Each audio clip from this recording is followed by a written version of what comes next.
past 2 years, the renowned sculptor and visual artist Hew Locke has been working in collaboration with me and around 20 other curators from across the museum, exploring the histories of both treasures and lesser-known objects from the British Museum collection. Hew juxtaposes objects that are not usually seen together, often from different cultures and periods, alongside his own works to raise important questions. Like many museums across the world, the British Museum's history and collections are closely linked with those of empire. The legacies of colonialism affect so many aspects of contemporary culture, and this bold exhibition invites you to examine some of these more closely. Instead of a traditional linear narrative through the exhibition, we have grouped disparate objects together to encourage you to ask questions, to make your own connections, to bring your own histories to bear on the subject matter, and hopefully to start a conversation.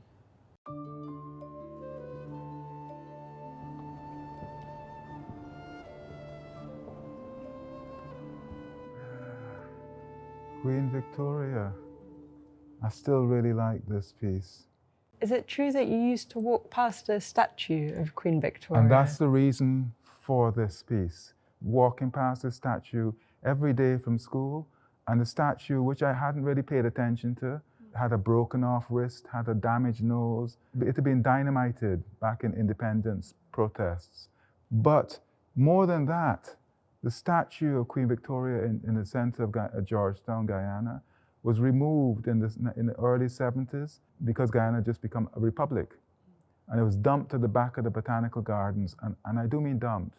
The head broke off, and then eventually somebody decided, well, we should stand her back up.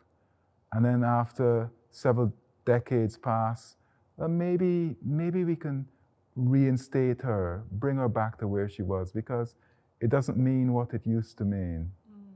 It became an image about history rather than direct oppression until somebody else got angry and threw yellow paint on it.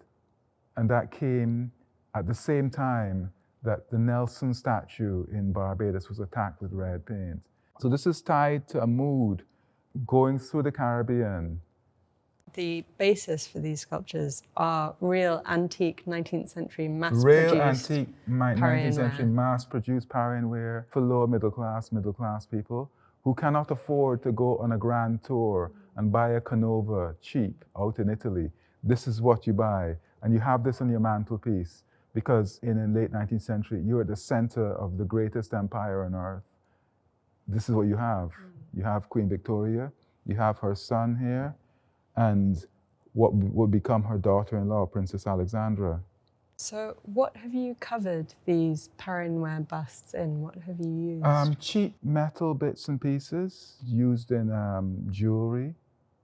Also, if people look closely, they'll see lots of medals.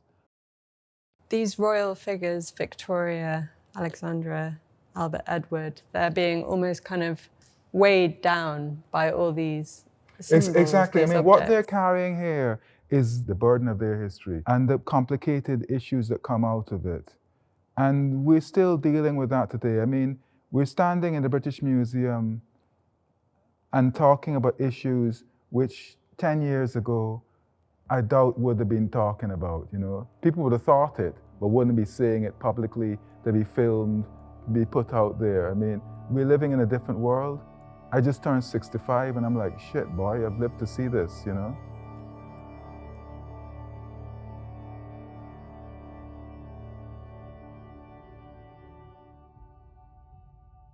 I think what I find interesting about this here in particular is the fact that it's a beautiful painting, you know? And it's a horrible painting, all at the same time. Yeah. That contradiction is what for me runs through the selections in this show, which they're uncomfortable, they're awkward, you know? I think the painting is really symbolic of a lot of the stories and histories within this exhibition that are essentially have been hiding in plain sight, that seem at first glance to be a very charming or quaint naval portrait, and it's only on closer inspection that it reveals its status as a slaving ship and the torture and inhumanity that is going on under the surface. Exactly. And I think what needs to be said is that the British Museum is a cornerstone in this whole thing. because of Hans Sloane and his history in the slave trade. So though it's not spelt out specifically, I would like to think that people would understand that the British Museum money had its origins in the slave trade. But the thing is, everybody was involved. That's the thing. I mean, it was a business. It was a national business, a national industry. If you'd taken this ship here and just edited out the canoes coming out there, the dugouts coming out to the boat, it would not be what it is. Small details that identify the small details, exactly, that point out the business that it's in. And I think that's part of the reason why you've juxtaposed it here with these trade beads. Yes, people talk about trade beads and they talk about stuff like that, but to see it on a card with the words, this was used to trade for gold, this was used to trade for slaves, hard evidence, it makes it real, and it makes the difficulty of the subject matter real as well. It clarifies things, you know? Another object from Liverpool, this was a jug made in the 1790s, wishing success to the Brooks, a slaving ship from Liverpool, possibly commissioned from someone in the trade just as public opinion was beginning to turn against it. And while we might be more familiar with the famous abolitionist print, I think instances of pro-slavery propaganda, such as this jug, might be less familiar to people, are an interesting example to counterpoise with this painting of the Liverpool ship. Yeah, because it's important to show that slave trade was supported. People focus too much on the abolitionists, I feel. Focus needs to be done as well on the people who were involved in the whole thing.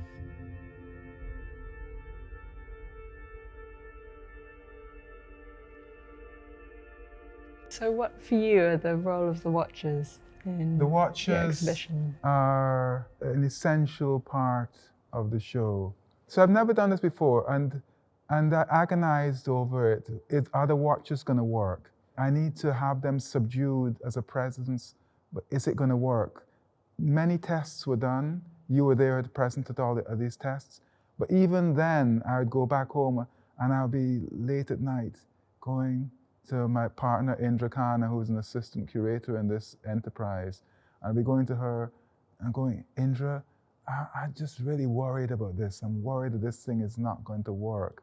Or people will think it's cheesy or something like that. Where we figured it could work is if the figures were set back from the front plane of the cabinets and dropped behind the cabinets. So they're involved in another world going on behind there. They're in a different realm to us. And from that realm, they're looking out at us and going, so what are you doing here? You know, what's your involvement in this?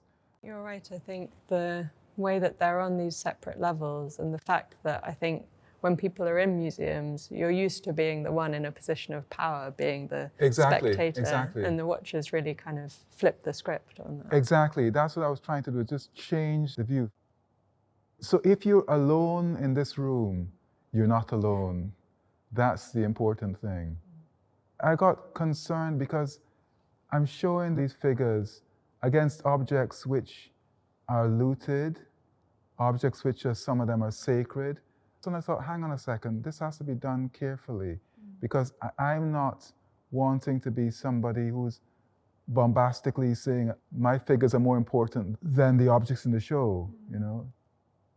And the costumes, the figures' costumes and masks, again, refer back to the objects. They refer back in to the show. objects. So the fabric of the dress are made from prints of share certificates. One figure on the left-hand side is a Jamaican share certificate. There's a mother and two children, basically. The references to Guyana and colonial enterprise in Guyana, shall we say. One tiny little figure who's got no face, but the face is hidden behind a mask of colored fabric. She's wearing an enlarged image of an Afghan medal from the Second Afghan War. So what's above there is more imaginary, and what's below is the real thing. Having said that, what's below also includes my work as well, mixed in amongst the whole thing. So there's some of the share certificates from which I've made costumes in the figures above are exhibited below. And I think that's a really nice, again, kind of series of connections between all these different works. Yeah, it's kind of web throughout the exactly. show. There's a web throughout the show. So I'm allowing the audience to go their own merry way, but at the same time, that there's enough, I would like to think, or would hope, enough of a web linking things together. I'm hoping that people come out of this with maybe more questions than answers, you know?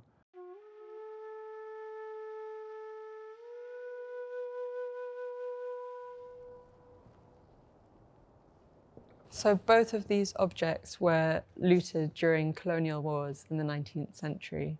So this is the so-called Asante Jug, which is actually an English medieval jug made in the 1390s, possibly for King Richard II. It has his white heart symbol on the lid of the jug there. But one of the really interesting things about this object is that although it was made in England, it was gifted or traded, somehow ended up in the Asante royal court in southern Ghana. We don't know how this happened, but we do know that when it arrived there, it was highly venerated. You can see it in this photo, embedded in the roots of a tree in the central courtyard of the royal palace in Kumasi. It was photographed there in 1884, and then during the Anglo-Ashanti War of 1895 to 6, it was looted back by the British. And that's what I find, you guys had this on long-term loan, you know? Its interest, its fascination is that photograph. Yeah. Without the photograph, it will be an interesting story, an interesting thing that how did this end up there. But the photograph of its context as a sacred object, that's what makes it like, wow, really? This Benin Portuguese mercenary that you're showing the Asante Jug with was looted in Benin during the British expedition in 1897. This Benin Portuguese mercenary has been a recurring motif in your work for decades. Yes, I've been using it for a long time because it's about different sides of a relationship between Europe and Africa. And the fact that he's now seen as an African soldier, an African art icon, but he's a white guy, and he's a mercenary. And mercenaries go where the money is. And the Oba was hiring people, so he's there in the army of the Oba. It's hiding in plain sight. You know, it's another layer of a story. It's not just loot, which is what it is, but it's something more than that, you know? So the Portuguese first traveled to Benin in the 15th century, and they were trading luxury goods. They were trading weapons, such as cannons. Exactly. We have this cannon over here as well, in this grouping. Yeah, the cannon. When I went to the vaults, and saw the cannon, I was like, bloody hell, I didn't realize this was here. It was the biggest thing in the vault. It was huge in there, in that small room. And I thought, we got to bring this out, because it talks about loot being more than just gold. Loot is weapons. You defeat your enemy, you take their weapons to make sure they don't come for you again, you know?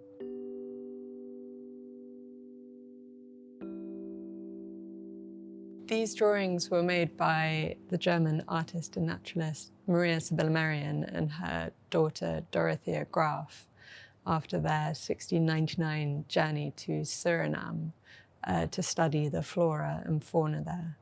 But I think the way that you have recontextualized these drawings is really striking. I wanted to talk about the brutality of the slave plantation system.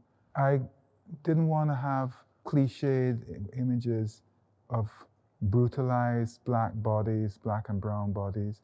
I wanted to come at things in a different way. This is not to spare people's feelings, but because I've heard conversations with other artists of color who are saying, I'm tired of seeing certain tropes, you know? These women were painting, sketching out in Suriname on a slave plantation. And I've always felt that these images of snakes or a toucan attacking a bird. That's not normal. That must have been a story that they were told, because toucans don't do that, not as far as I know. It just feels like the tension and the violence of the plantation system in a metaphor. And which prints have you chosen to pair them with here? I paired this Maria Sibylla drawings with this image from a book, The Narrative of a 5-Year Expedition Against the Revolted Negroes of Suriname. Standing over a dead enslaved person, and there's a kind of sentimental verse underneath talking about the fact that there were kind of brotherhood between them. I mean, Stedman's narrative became very influential in the abolitionist cause back in Britain because of the images of brutality that it showed. But I think you were very explicit in wanting to stay away from those images. And also what I like about this is that because of the white of his trousers, your eye is drawn there. Because of it, he's got a slightly paler face, you're drawn to him. And it takes a while to notice this in the shadows, this figure down there.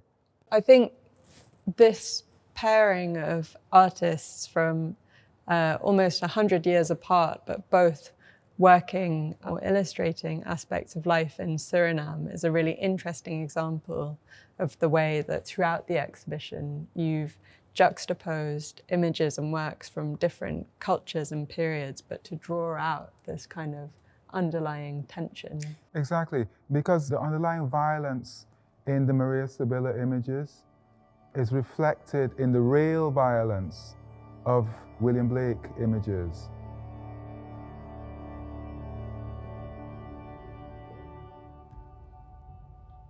When we first were working on the idea of this exhibition, the one thing which was really important was to have a case of gold, a case of bling, because that's what people are looking for when they're going to pollute. This soul washer disc was taken in 1873 for the Third Anglo-Ashanti War. So this was when the Asante, or the ruler, Kofi Karikari, was required to pay what they called an indemnity. So to pay for the British costs of the war, he was forced to submit a certain amount of gold, and this soul washer disc formed part of that indemnity payment. The circumstances of this seizure is inscribed onto the actual object, which is essentially making it into a trophy. If you told me 6 years ago that I would be doing this type of show, or anybody would be doing this type of show in the British Museum, I would have said, no, no way, no how, nothing. I'm trying to find a balance in this whole thing. And this is where we are today. Where we are tomorrow, where we'll be in 10 years' time, will be very different, I imagine. The other thing about this show, which is hopefully self-evident, is that this is difficult subject matter. It's really tough subject matter, but I've always said I can't live in misery. So I'm trying to make it, so this, I would like to think, is a beautiful show. Beautiful and complicated and messy, all at the same time. Beautiful and problematic. Beautiful and problematic, beautifully problematic. That's a wrap. That's a wrap indeed.